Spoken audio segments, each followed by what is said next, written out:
jerkwad. Because it's an important story. There's a thin line between heroism and madness. Here the line fades to nothing at all. This is a world of capes and lunatics. And nothing is off limits.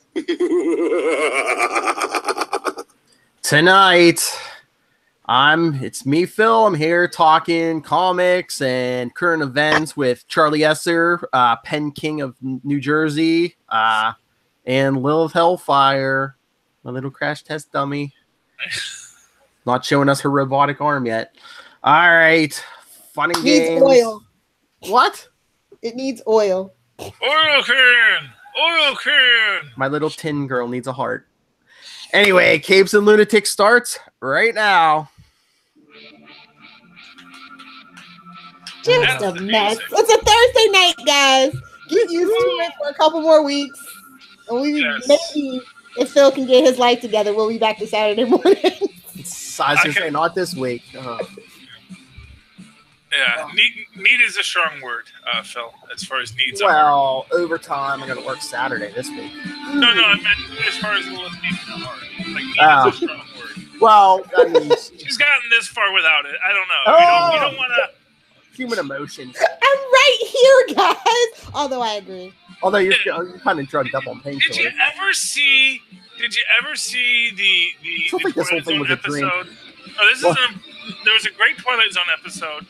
I believe it was called like Nothing Human, but I could be wrong on that, or it might have been called something at the back. But it's basically, this guy,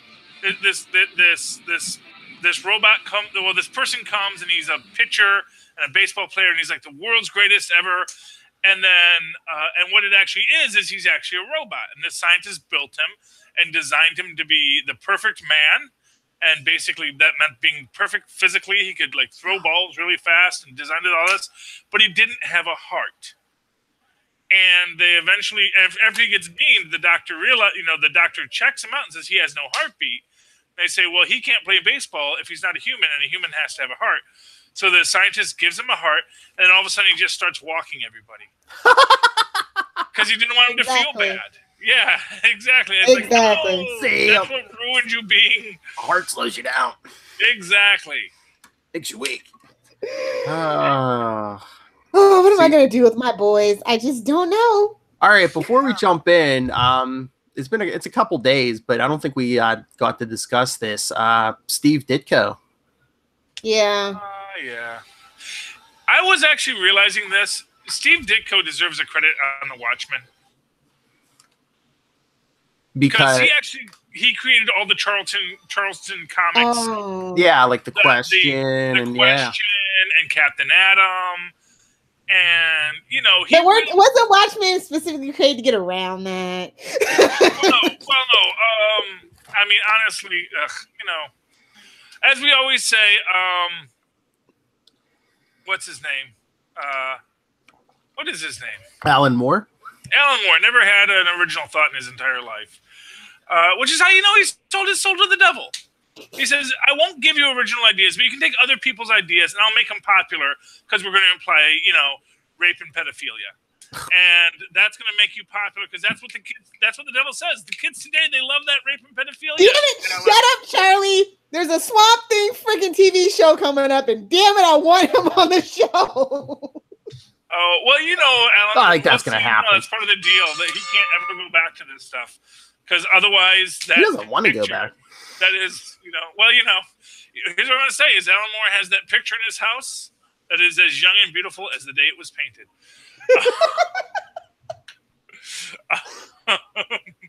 Yeah, I pick on Alan Moore. But,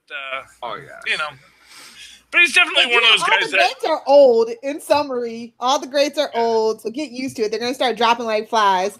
And everybody protect Betty White and Stan Lee. Those are the only two old people I care about at this point. Lazarus Pit. Yeah. I mean, if all these other characters, but I mean, the one he's most well known for is like Spider-Man, and the look especially, because I think I heard a story a couple of days ago where it's like, I guess Stan Lee, I don't know if he went to Kirby first, Jack Kirby for Spider-Man, and of course he drew like this big bulky, Yeah, he basically made Flash Thompson Spider-Man, and Jack was like, "Did you not read Science Nerd in here?" You know. But then again, not for nothing, you know, Jack Kirby drew people who looked like Jack Kirby. Jack Kirby was like a big guy. Jack Kirby was broad-shouldered, he was muscular, had a big square jaw. The man looked like Uncle Ben. When you look at the comics, Uncle Ben, that is based off of Jack Kirby, and he was this big guy. But the point was that Stan Lee wanted this idea of he wanted that Billy Batson story, and really Spider-Man is Billy Batson without the morality. You know, Spider-Man is Billy Batson if Billy Batson wasn't just a good wholesome kid. It was like what if he was a menace? I'm gonna do with you too. You know, and that I understand was actually Ditko's idea that, you know, Spider-Man should be a menace and all this kind of thing. That people should really look at this guy as like, this guy is dangerous. What should Spider-Man be, Charlie? Oh, I know. What's coming in October? Superior? Doc October. Yes. The Superior October Puss. You know, well, right, you know, Otto's getting his own book. I know it's going on the pull list. I know it. Oh yeah, well yeah. If there is a Superior Octopus, you bribe, Charlie? It will get on the pull list. You know, as I've always said, first off, you know, it's important to remember this isn't actually Dr. Octopus. This is actually Peter Parker, who thinks he's Dr. Octopus. Because your whole rewriting thing. I know. Because you can't rewrite a person's brain. That it's still that Peter Parker. It's fiction. Selfish mindset. Yeah, well, you know. Although, you know, I did read Amazing Spider-Man this week. Yes. I mean, it was good, but we weren't expecting that from you, Charlie.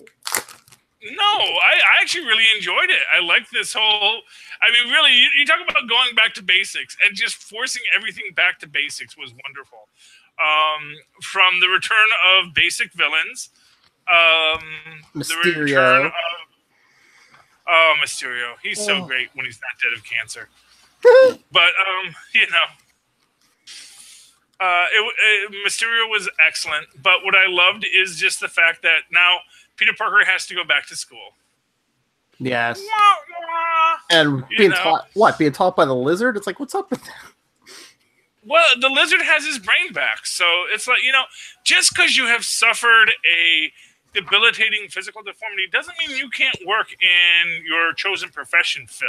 That's good to know. Yes, it's like, you know, just... Yeah, it really... No, I mean, really, let's be honest here. He is still a brilliant scientist. How brilliant! He experimented on himself.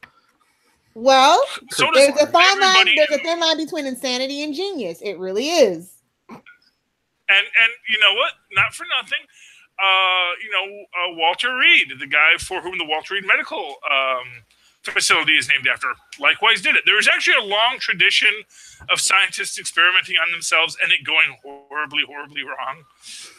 Walter Reed died of malaria because he was trying to prove that mosquito bites cause malaria. And he was right. But I love... Thanks for taking that hit for the team. Yes. I love this story, and it seems like they're here. They've heard my prayers. Could we be getting the marriage back? Yeah. Damn straight. Well, yeah. But we also have a mystery figure. Oh, yeah. Is it Venom? I feel like it's Venom. Joking. This mysterious figure came to Mysterio. He seems like he's like talking about like dragging him back to hell or something. Well, no, but you know what I'm talking about, Phil. I know. The Venom. It makes me wonder who this person is. My prediction: it's the Wizard. One of the wizards who have died and gone to hell and have been building their power base in hell all this time. And now they've broken out. Because he keeps cloning himself every time he dies. All those clones have souls. They all go to hell. I say Spawn crossover. What's up, McFarlane? Oh. Boy, you must be on some good drugs because he ain't coming back. He ain't never coming back. I'm just throwing it out into the atmosphere. Sometimes it comes true, bro. Yes. Oh, but Lilith, did you read this or no? Yeah. Okay. Did you notice who the artist is? Mm-mm. Ryan. Or I can't remember either way. Was it Ryan Otley who worked on Invincible? Oh, okay. Invincible's really good, actually. Yeah. Yeah, I thought that looked familiar. we're gonna be doing some reviews. Yeah, for Invincible too. Very good. The book was so good I can even forgive the they had to put Felicia Hardy in one panel so he could do the bye Felicia joke. Yeah, actually, that really bugged me because isn't she a villain now? No, she's still an anti-hero, right? No, she was full-on mobster last I checked. Yeah, she was like running a gang. So was Catwoman, and she was still an anti-hero at the time. Think about it this way: if you think aliens are attacking the city, even if she is like a crime boss, maybe she's protecting her interests. Well, fair There's enough. a control button, Phil. Come on. I'm telling you, it's just for that bye Felicia joke. They're trying to pull in the kids, man. Or people who like Friday. I don't know. I don't know what that Venn diagram looks like. It was because of course bye Felicia is such a current and contemporaneous joke. It's not like that's like 2 3. It's been memeing around lately. For like 2 years ago. It was memeing around. Well, these guys are old. Nobody's like in their 20s, as far as I know. So I'm just saying. Nobody writing, drawing, or reading the book is in their 20s. But anyway, or editing, or in the offices. But I mean, it was a cute joke for the bye Felicia. But like I said, but things like that do draw me out of it. It's like that's not what that character should be doing. And it's not like. I don't know. I don't think the joke was worth the disruption to continuity. It's basically my take on it. The memes, they need to live and breathe, bro. Just calm down. Continuity is all. There's no such thing as continuity. Not in our modern age, no. Continuity is what I say continuity is. Headcanon, fanon. That's what I live by. I get angry. You wouldn't like me when I'm angry. Charlie smashing on continuity. So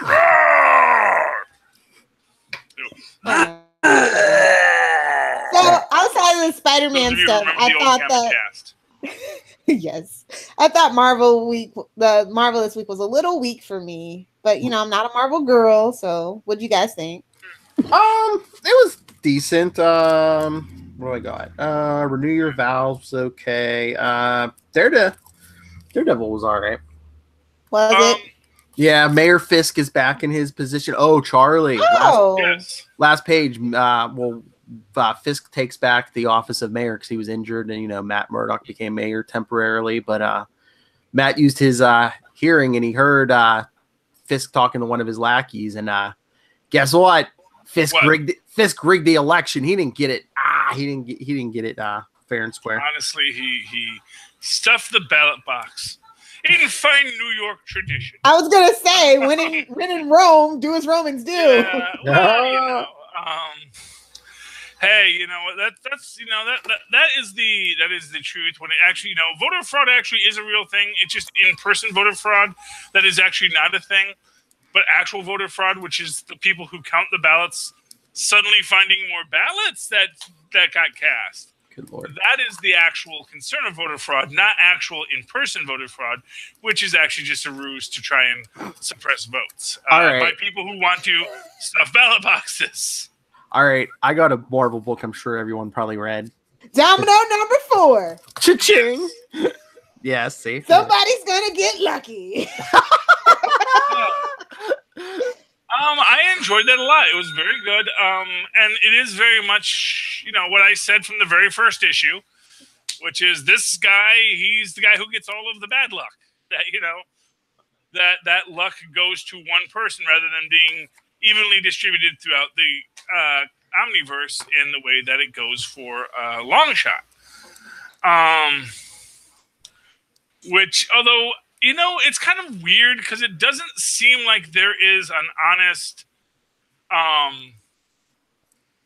it doesn't seem like even. It's like,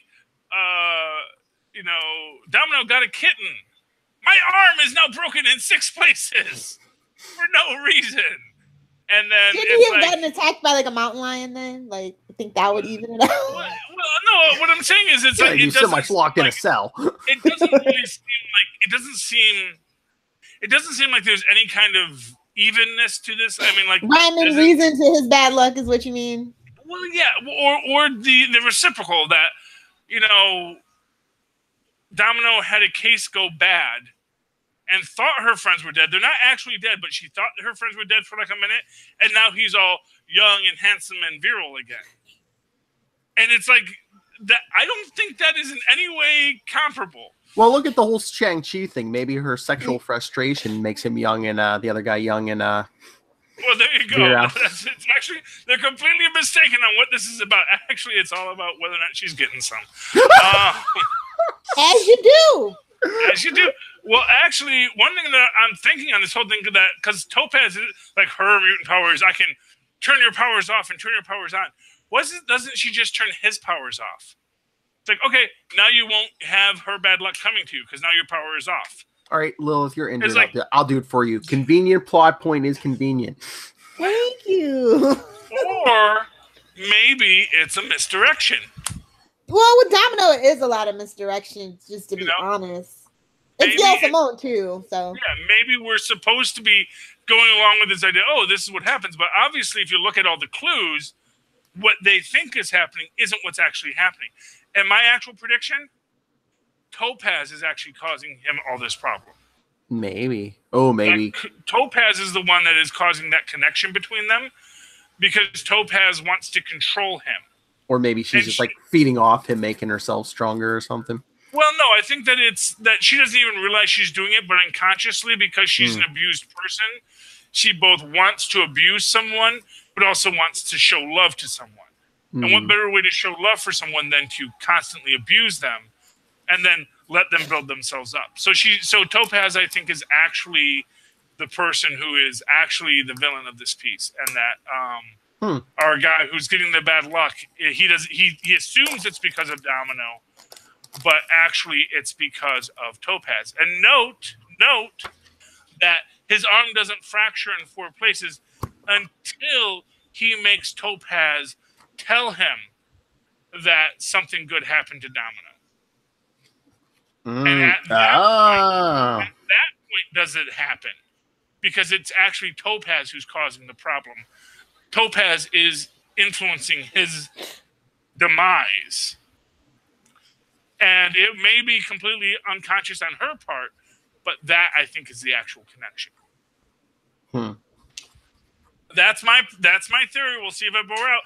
I was right about the first one. Let me see if let me roll the dice again. All right, let's get to the elephant in the room. Did everyone read Superman #1? Nope. Unfortunately. I mean, I got mine for free, so like I said, I wrote a blog post about it. I've done my job. Yes. I was unimpressed, as usual. I thought at first, in the beginning, I thought maybe he was going to turn it around. I mean, considering what corner he wrote himself into, but just the end angered me. The whole John Jones thing just angered me. Oh, I could see that. Basically, John Jones comes to Superman and says, hey, guess what? You know what? When are you going to tell this world that, borders and, he wants to Superman for this bitch are crap, and why don't you tell them you're going to run the world now? When would Martian Manhunter tell Superman, hey, why don't you step up and tell the world I'm in charge now? That's not John Jones. Isn't there a psycho pirate running around right now? Isn't there like everybody acting like dumb? Like that's what I was thinking. This is the only thing that's going to turn it that could redeem Bendis' storyline is if somebody's like, I don't know, feeding Superman his worst nightmares. Like his family's missing. You got this. Well, it's not that his family's missing. His family's with his father who has his issue. The guy who claims he's his father. He's never proved that. Wait a minute. Wasn't this the plot of Fantastic Four when Nathaniel Richards takes Franklin Richards to the future to train him to be the warrior to fight? No, that's John's subplot. Sorry, that's John's subplot, actually. We never said Bendis was original. Yeah, I'm just saying. I just realized that. That's actually How long was he at Marvel? He can't help it. And then we wish. Not only is it not original, it's the second time it's been done because Angel did it too. Yeah, true. Yeah, we'll get there on the Angel Chronicles. Trust us. Oh yeah. Sorry. I got a lot to say about that season. Spoilers for Angel. I know Demon Spawn. I know. Yeah. Oh, and since Rogolzar destroyed the fortress, don't say that name. Well, since what did you say that name? He's Khal Drogo. Well, since you know who destroyed the Fortress of Solitude, Superman builds a new one in the Bermuda Triangle. Dumb. It's not a place. Dumb. Well, he builds it in the middle of the ocean, I guess. Aquaman needs to have a word with him next issue. I'll be disappointed if he doesn't. Get out of here! You're dropping alien tech into my ocean. Not for nothing, the Bermuda Triangle is a heavily trafficked shipping lane. That's why so many ships go disappear there, because there's a lot of ships that go through there. It's actually Bermuda Triangle's old hat conspiracy theory. That's so 1970s Bigfoot. It is such a even if there is mysterious forces at work there, that's the worst place for a Fortress of Solitude. Because literally there's vacation barges going. I was like, oh look, and if you look to your left, you'll see Superman's Fortress of Solitude. Oh please, Fortress of Partytude. He's basically single. It's his bro pad. It's been the Superman. He's like, look at me. It's his bro pad. So Batman's gonna show up in shorts with friggin' Damian and a surfboard. What does this Teen Titans Go? I would Batman love to see 66. Yeah, Batman surfing Batman. That's a great one. But then Joker has to get his Bermuda shorts on. No, that would be Harley Quinn in a bathing suit in this case. Let's just all be honest. But it should be a one piece because she's modest. Not the current version. I know. I'm just saying, just to mess with everyone's expectations, that she wears a one piece. It's a one piece with a beaver on it. That's the only way it's a one piece. Brusha. But so the issue ends with, I guess, Earth's in the Phantom Zone now. I know, right? And it's just how is the Bendis? We should have never. What is the Phantom Zone anyway? It's a zone that's a phantom. It's an other dimensional space that Jor-El discovered. It's a MacGuffin. Where Krypton threw their garbage. They're criminals in their garbage. It's Australia. It just, but is it a cross-dimensional space? Because in the Krypton TV show, they almost seem to imply that it's like subspace. This is the space you go through when you go hyperspace or something. Well, you need a Phantom Zone projector or something to get there, so it's... We should have never thrown him in there. We wouldn't be in this situation. And then Lilith, I know you don't want to hear this, but yeah, the next issue blurb. Next, Rogolzar returns. He's only been gone a week. Khal Drogo. He was in the book last week. Oh, Bendis, you went a whole week without using Rogolzar. What? We're gonna use Rogolzar every issue of Bendis's? Yeah, every other issue, Phil. No, he was in most of the Man of Steel issues, and then where's that fire chief? Give me that instead. I just love the blurb. Rogolzar returns, and it's like he's been gone a whole week. Bendis, chill. That's not a good cliffhanger. I don't care about that. No, I mean, I care about him. We should call him Lobo Jr. That's the level. We're not saying that name anymore. Doomsday with a brain. He could be Ghost Rider. Lobo Jr. though, isn't there? Or well, yeah, in that or something like that. In that new Teen Titans. Lobo the third. Lobo wannabe. In that new Teen Titans book, I guess they're bringing in Lobo's daughter. Hey, I would say that Lobo seems like the kind of guy who probably does have a bunch of kids, yeah. Yeah. Well, maybe a few. I don't say it doesn't necessarily have to be a bunch, because quite frankly, I don't know how many people he's been with who were genetically compatible. He's been driving that motorcycle everywhere, man. I know, but not everybody you have fun with is genetically compatible when you're an interstellar being. Well, in the DC universe, actually, that's quite untrue. That's quite untrue in the DC universe. Everybody's genitals fits in the DC universe, okay? DC, you want to use that blurb? I just see Lobo having aggressive DNA. Is that what we're calling it now? I can work with that. what she said. Anyway, speaking of aggressive DNA, should we talk about Henry Cavill because we did that off camera? But yeah. Was that GQ? GQ Australia? Did I read that right? GQ Australia, yes. Garbage Island, yes. Yeah. so I'm kidding, Aussies. You know I'm kidding. I love Australia. Yeah, hey, you know what? The entire Hemsworth clan comes from there, and I have not heard anybody say anything bad about them yet. That's because they're sweet, sweet boys. They're not British trash. Oh, okay. Well, I didn't know if he was from Australia. Oh, so he's just yelling out. He's just some Brit going to Australia to air his. Well, you do your press junkets, and whoever shows up, you do your interviews. I mean, it's still GQ. Henry Cavill, keep your Big Ben in your pants, please.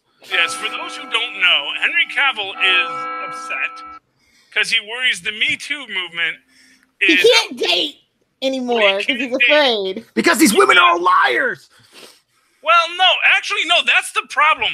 That's the problem with his exact quote. It's not that I'm afraid women are liars. It's that he's afraid that his super aggressive dating style is going to be confused for rape. His super aggressive style? That's what he said. Well, not that exact phrasing, but I guess my point on all this is, you know what? I'm an aggressive guy. I'm always like, hey, baby, how you been? When I was on the dating scene, I was like always, I was gold chains and tight pants. You didn't know me then. I can say anything. And you know what? At no point in my life have I ever been worried that someone's going to say, "Oh, I think he raped me," because I never would. Because they all loved it, huh, Charlie? No, because there's a certain level. Basically, if you're worried that people are going to think what you did was rape, you probably raped someone. Yeah, it's like,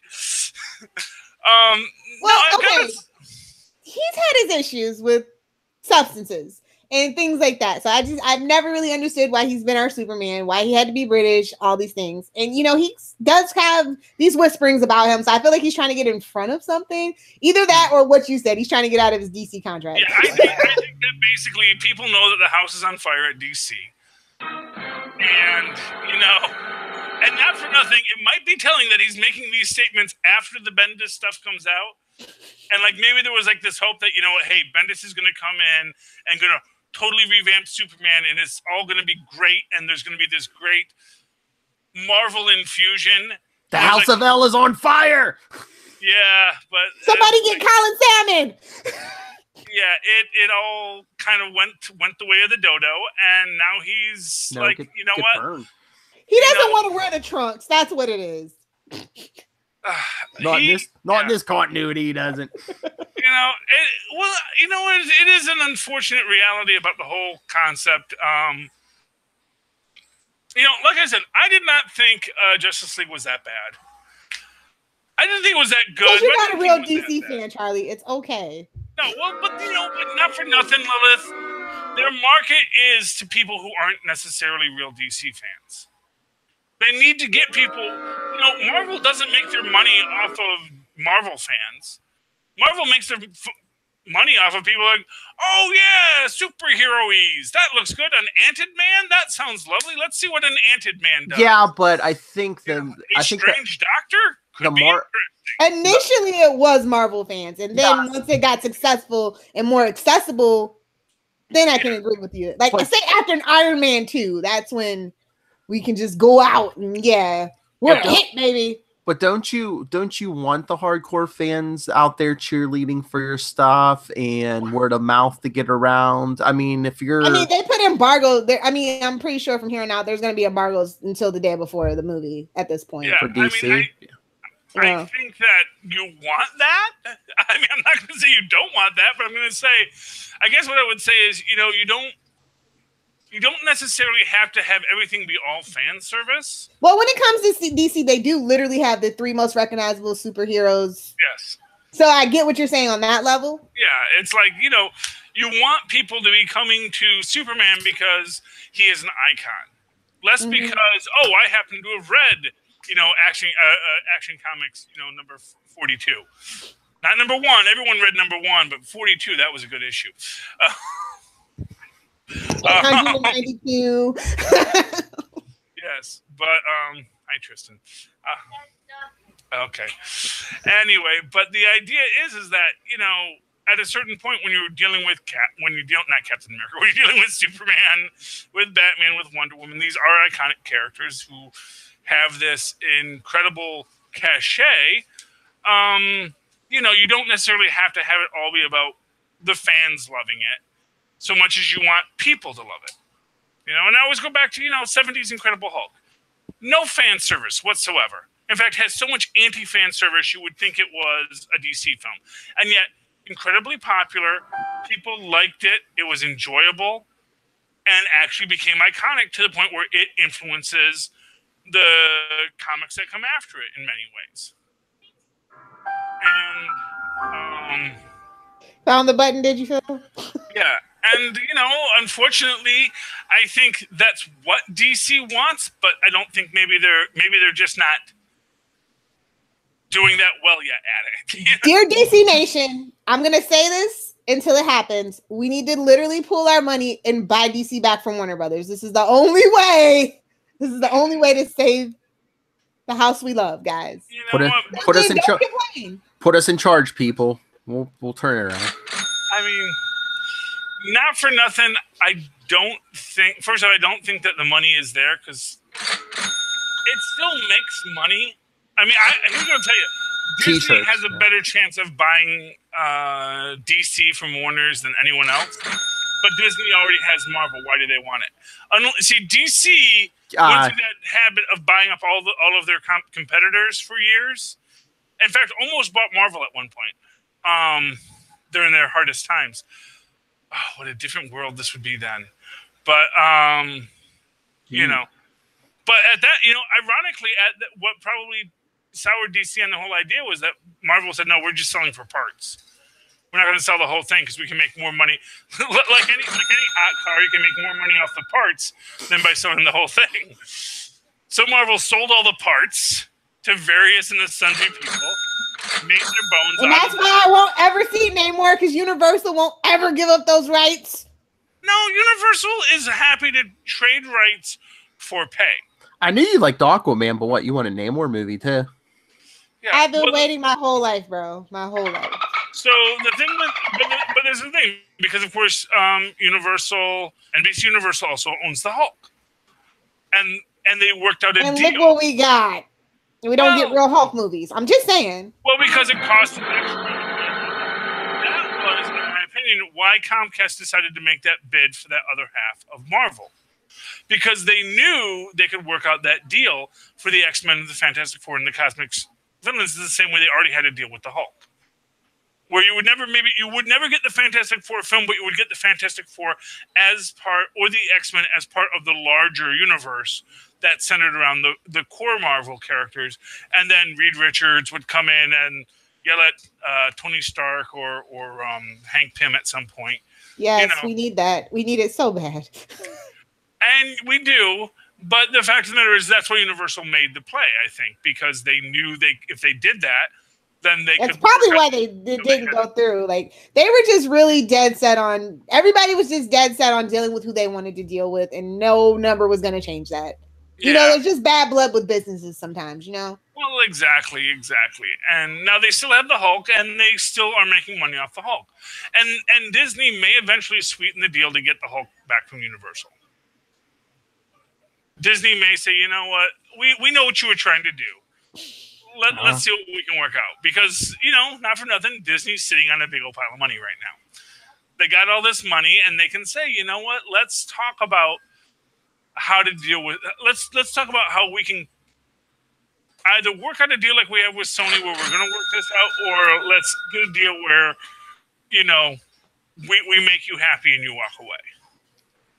Because you're not in the business to make a Hulk film. That's the thing, is Universal is not in the business to make a Hulk film. They have no real interest in that. Well, they should be after their monster universe fell apart. Just saying. Saying. You don't have to put Tom Cruise in everything.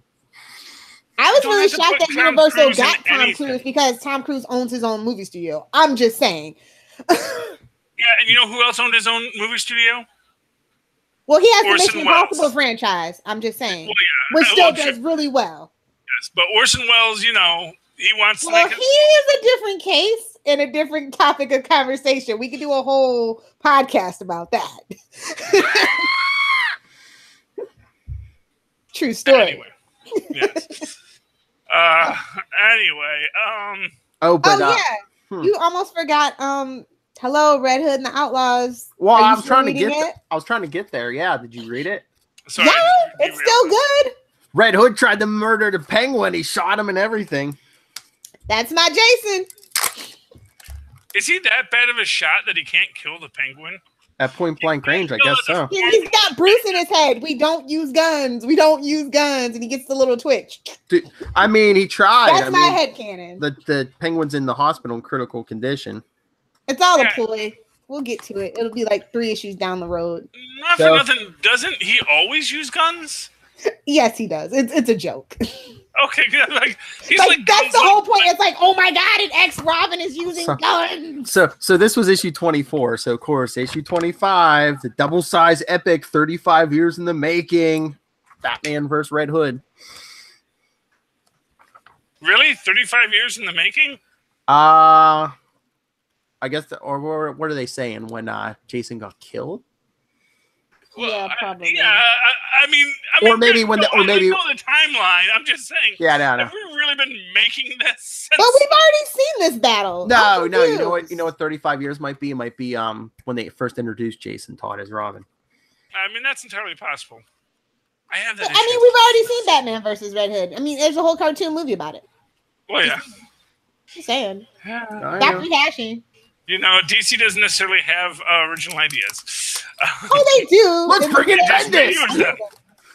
Let's bring in Bendis. That'll fix everything.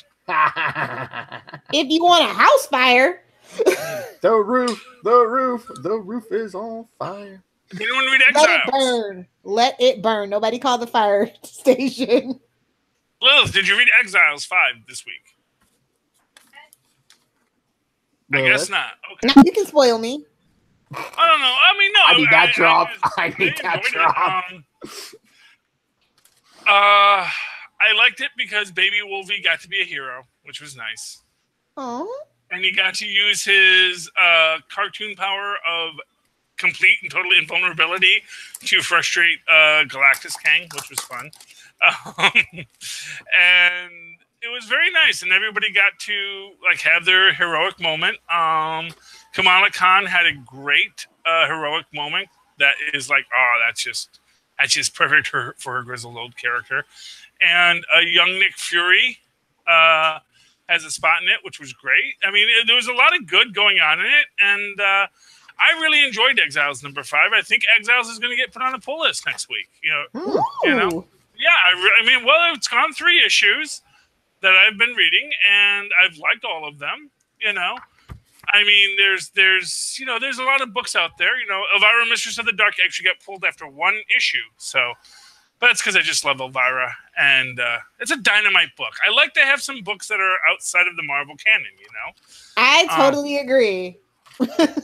I picked up Plastic Man number 2. I did not know Plastic Man number 1 already came out. I'm very disappointed I missed that, but I haven't gotten the chance to read it yet. I just got my comic books today, so this is the problem when we do these Thursday shows. How am I supposed to read all these books in this amount of time, Phil? I'm sorry. I have It's Lilith. She's dying. What do you want from me? I have to go to Korea tomorrow, so Gotta go to Korea? Mm-hmm. Okay. Well, say hi to Klinger for me. If only it was a baby. Here, come in, one-armed lady. Come in. Anyway, the best book you guys probably didn't read this week was Archie number 32. Oh my god, it is back to being good after 8 issues of dragging nonsense, looking like the damn TV show. Now, is this this is the main Archie book. This is the maturely drawn Archie? I wouldn't say maturely drawn, no. But it's the new revamp style Archie. Yeah, but it's not the old style Archie. No, it's not, the 70s. It's the Riverdale style. It's a little sexy. I'm not gonna lie, it's a little sexy. But finally, that bastard Reggie paid for his crimes. Did he go to jail? Good. No, that's not how we pay in Riverdale. Okay, Straight out of Riverdale. What are you talking about? I forgot he's a upper middle class white man. I'm sorry, Lilith. I forgot. I thought there might be actual punishments involved, but he has been shamed. He's been adequately shamed. Yes, shame. Shame. But no, it was crazy. Like we got this crazy subplot with the Blossom's father holding the whole gang hostage, and that came to a resolution. Wait! Cheryl Blossom's father is holding people hostage? The whole Archie gang. I'm telling you, like it's an animated soap opera, like on steroids, and I love it. It's my secret shame. It really is. Well, you don't seem that shamed by it. No, not really. Gotta have a heart first. No, that's fine. No, I mean, it sounds lovely. I mean, it sounds like the kind of thing I'd probably appreciate more if I'd read more books prior to the 32nd book. But yes. Not a lot of ads in this issue either, just saying. Oh, there we go. Well, I guess obviously the Talking Up has gotten their sales enough they don't need to sell as many ads. I think you just sold another book. We need, that's see, they need Lilith out there saying, read the Archies, they're good. Not as many ads. I mean, if I had the time, I would do an Archie's podcast. But sometimes they really piss me off, and I go like months without reading Archie. Oh yeah, you gotta have that consistency, Lilith. Yeah, consistency. Even when it's bad, you still gotta suffer. I put my money where my mouth is. So like I said, I'm only reading like 4 DC books. None of them are like the top 7. Podcast, Lilith. Okay. Lilith. Didn't do it in the Humans one though. That was a bridge too far. Did you read Flash 50? No, leave me alone about Flash. I don't care about the Flash. I thought you said you were reading Flash 4. I didn't, and I realized I didn't care. Well, Flash is an idiot on TV and the comic books. I can't take it. They brought back Hyper Time for like 2 seconds. What's Hyper Time? Is that a character or is that a thing? Back in like the late 90s. You know what? They entered the Flash and said, "Hey, we need to do that." Back in the late 90s, like when DC was like, oh yeah, we don't have alternate universes, we just have the one universe. That was like their workaround. Was Hyper Time. Idiots. Instead of like a multiverse, they had Hyper Time. Like you can't have all these continuities in one universe. I'm just saying, something's got to give. But anyway, the Flashes like broke the Speed Force or the time stream or whatever, so it says they can't time travel anymore, not even with a cosmic treadmill. Yes, repercussions, consequences for one issue. But Ginger Wally West was able, not that he knows it, but he was able to knock someone out of the Speed Force. Guess who, Lilith? Did you see the spoilers? No. Impulse. No! How did I know it was Impulse? That is not Crash, okay? It is not Crash. I actually don't like comic book Impulse. But he's the Scrappy Doo of Exactly. Nobody likes Scrappy Doo. Scrappy Doo is the cousin Oliver. Okay, it's a reason why they put him in the movie the way they did. Don't even get me started on Scrappy Doo. I think Scrappy Doo gets a bad. Oh, all right. Watch your head explode. Last cousin page. Jasper's better. Just saying. Watch your head explode. Last page. In the 25th century, an inmate escapes. The prison cell says inmate crisis, and he says worlds will live, worlds will die, and the multiverse will never be the same. In the 25th century? Yeah. Yes. So this is the year what, 25? Well, they were time traveling in this. They were time traveling in this story. Not that the Flashes are there now; they can't get there now. But yes, that was the 25th century. Okay. Which actually, that would be the year 26, not the year 25, because the centuries are the... Actually, no, that's the year after. So it'd actually be the year 24. So there's a song, in the year 25, if man is still alive. Yes, I am familiar with that only because of Futurama. In the year 2000. Yes. Anyway. But I guess so. There's a character named Crisis, whose power is causing crises on Meta. Yeah. Oh, okay. I don't think that's good writing. I'm just gonna say, when your character's name is Jack Everyman, it's not a good story. No, it's normal. Let the scholars figure that one out. Normal is actually a brilliant name because it's not a name. It's not like Norm Al or Alan Normanson, something like that is like I actually thought for 5 minutes on this name. But like I'm gonna name the character Crisis.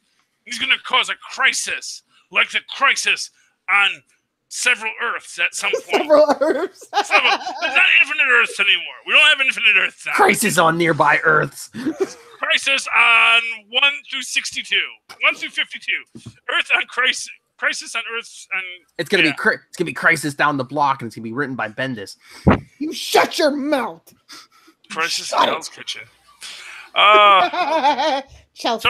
Sorry. Crisis in Suicide Alley or Suicide Slums. Suicide Slums. Murder Alley. What was the alley that Crime Alley. Crime Alley. Because that's the alley you cut across. Well, it used to be part. We don't want to pay $5 for a taxi. Charlie, it was. That's highway robbery. Charlie, it was Park Row until the Waynes got killed. Then they immediately changed it to Crime Alley. Right on the nose. As Gotham does. Yes. Yeah. That's the alley where. You like fish and you gotta hobble. Guess what? You're a freaking penguin. That's the alley where those rich people got killed. We must call it Crime Alley. What a memorial to the Waynes. Let me tell you. I know. Well, they made the money selling orphans, so what do you want from them? Good Lord. I mean, that's the least shady thing that goes on in Gotham, though. That's the sad part. As Comic Book Girl taught us, Thomas Wayne cheap bought pearls. cheap pearls. Cheap pearls, man. Cheap pearls. Not knotted. They all fall apart the second you break the string. Guy was a cheap, probably real pearls. They did make a reference to that. They did make a reference to the pearls in Detective Comics 984 this week. This mysterious villain, I don't know if he can like read people's minds, but like he was like he's telling Batman, all these partners you have like makes you weaker, and and that. But he must. I don't know if he supposedly can read minds because he looks right at Batman. He's like, Bruce. He's like, what is it about that night? The only thing the thing you keep focusing on is the pearls. It's iconic, damn it! Don't you know that? Yes. Yes. You know who that villain is? Who? Ambush Bug. Oh, they're going to say normal. It has to be someone with fourth wall breaking powers. Meta Man. You would know what he's saying. Yes. Oh, and there's one more book that I know you guys really didn't read, but like I don't know if you guys like the movie Crow and know that it's like it was an actual comic book that they're kind of doing a new Crow called Memento Mori. It's on number 4. Yeah. The art is stunning. It's beautiful. I love this continuing story. I must find this. Yes, it is. It is so gorgeous in the story. I got such a problem with the Crow. I got the movie or the comic book. Okay, so I liked the movie with Brandon Lee. I really liked the movie with Brandon Lee. We don't talk about the sequel. Any of them? We don't talk. No. And then I read the original J.O. Bar book. Detroit, Son of Detroit, gonna give that up to him. And then I like immediately started to hate the movie because I read the actual comic. And it's like, and then every continuation of the Crow idea since then, I've been like, as have the fans, trust me. Because not for nothing, J.O. Barr's original Crow comic is such a powerful book. It really is. Crow City of Angels, we're looking at you. No, I'm just, because the whole idea of the Crow is, even what I think is just so beautiful about it is the idea that, you know what? This is not personal. This is random. There isn't some grand conspiracy to make the Crow. This is just, you know what? Bunch of sociopaths raped and murdered your girlfriend. And now you're going to love is so strong, it brings you back for revenge. Love is strong. It's like Spawn, actually, kind of, which is probably why I liked it at the time. I think I discovered him around the same time. Like I said, the original J.O. Bar comic is fantastic. It is. And any person who hasn't read it should read that comic. Yes. As far as any adaptation of it, I will say that the Brandon Lee film, it's a solid film. It's good for its time. It is. It is. But it's a hard book to adapt. Just to be honest, it really is one of those. It's like Spawn. How I feel like it shouldn't have been a movie. You know what? Here's what I'm gonna tell you. You could adapt J.O. Barr's original Crow today, but you couldn't adapt anything that came after it. So I think you could it's like that book is it's like I don't even want to associate it with The Watchmen. It is a book that is really you could tell that dark and painful story because it is a dark and painful story. He wrote it after his friend just died in a random car accident, killed by a drunk driver, and it's like this great way of understanding this idea of dealing with that pain of randomized loss and putting it into that, forcing it into that superhero genre. Yes, okay, I know it has a superhero in it. It's not a superhero book. And I think that was the tragedy of what happened to the Crow after the Crow comic. Like I said, and I wouldn't have read the Crow comic had it not been for the Brandon Lee film, so I can't hate the Brandon Lee film that much. But it is just, like I said, it is as much the Crow comic as the 70s Hulk is the Incredible Hulk comic, We might have to do a live view of the Crow one day. Oh, okay. The original, none of that other crap. Yeah, we can talk the original book or the movie or the original movie, and I'm there. Beyond that, nothing else exists. Oh no, I don't want to do anything besides the original book and movie. Yeah, beyond that, it's basically might as well be a Highlander sequel. But you really should give this Memento Mori a chance. The story is very powerful and the art is just so great. It made me feel how I felt when I first originally read The Crow. Oh yeah, I want to look. I'm gonna go look for it. I know that. Oh, all right, we're running out of time. But Lilith, have you been reading Hawkman? It's on number 2. Of course. I don't know who this is for. I'm confused. I mean, art is great though. It has a nerve to have great art. I'm really pissed off about that. Well, yeah, it's Brian Hitch, yeah. But I like it just because they're not ramming a ton of DC characters down your throat. Just wait. I know, but I'm getting kind of an Indiana Jones vibe almost. At least with that. I like they're kind of going back to the original kind of idea of Hawkman. Even though he's a white guy, I can still totally dig that version of Hawkman. Legends didn't ruin it for me. Well, they said he reincarnates. I guess now they're going even crazier. They're saying he wasn't always even an Earthman. He was he was a figure on Krypton at one point. He was.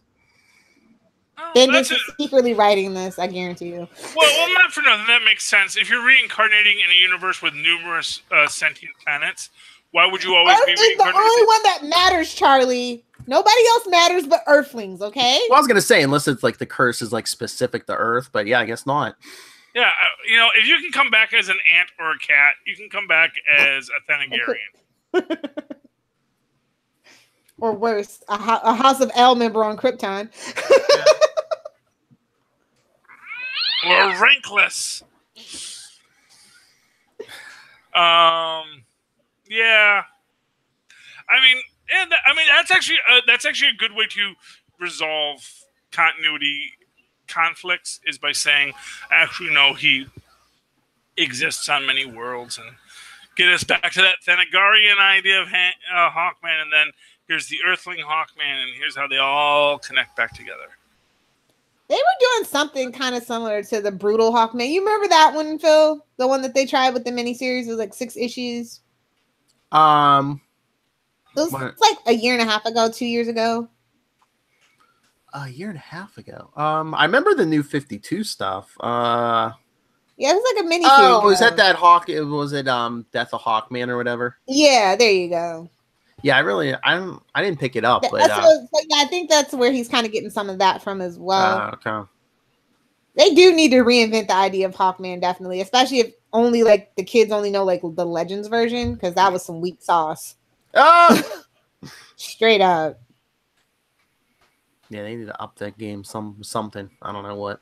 So I am curious to see where they go with the newfound mythology. Definitely. Oh yeah. All right. Are we done? Shameless plugs and self-promotion.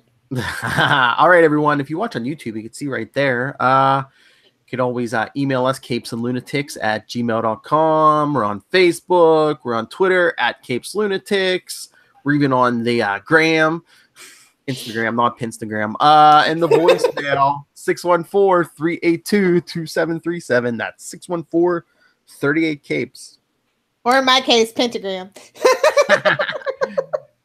All right, Lilith, before you... we'll give Charlie. What? Oh, okay. Well, you can always direct me in the old-fashioned email way, the way our mouse is possible. Instead, at superconnectivityblog@gmail.com. That's superconnectivityblog, all one word, @gmail.com. Of course, follow me on Twitter as I live tweet things that sometimes I get the chance to and sometimes I don't, like Cloak and Dagger, Thursday nights at 8 on Freeform, @CharlieEsser. That's CharlieEsser. Look for the 2 E's in the middle for quality. All right, Lilith, before the drugs kick in, where can people get a hold of you? If you nerds want to fight me about Hawkman or any other DC garbage, once she gets better, but you better watch that bionic arm.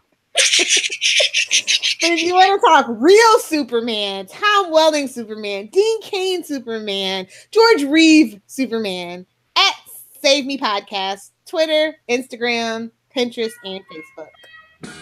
How do you feel about Steve Reeves Superman? Steve Reeves. He was actually the first Superman in the films, yes. Oh, I thought you were talking about the other guy that did the Mole Man. Yeah. Yeah, he was a very early one. He was a jerk, somebody said, a lot of times. Well, he was a muscle man in the 1950s or 1930s. What do you want from him? George Reeves was in excellent shape. Okay, George Reeves could have got it. I'm just saying. George Reeves was an actor. Steve Reeves was a bodybuilder. Poor Mark I love you, Harmon. bodybuilder's a nice guy. Oh, Mark Harmon can get it. Just No, ask I Arnold need to change it to George Reeves for sure. I told you, give me the list, man. I'll run through them all. Just like you. All right. Thank you for joining us once again. Why is my nose so itchy? I don't know. Well, at least that hand's working. Certain finger. All right, everyone. Join us next week. Again, Thursday night, correct? Yes. To watch us Last live San on Diego on my end. Before I go to preview night. But for another week, we have been the Capes. Ampersand. The Lunatics. Although we all know it's really only singular. I don't know. Some of these people, some of us are crazy sometimes. We're all a little mad here. It's fine. We all have capes. All it takes is one bad day.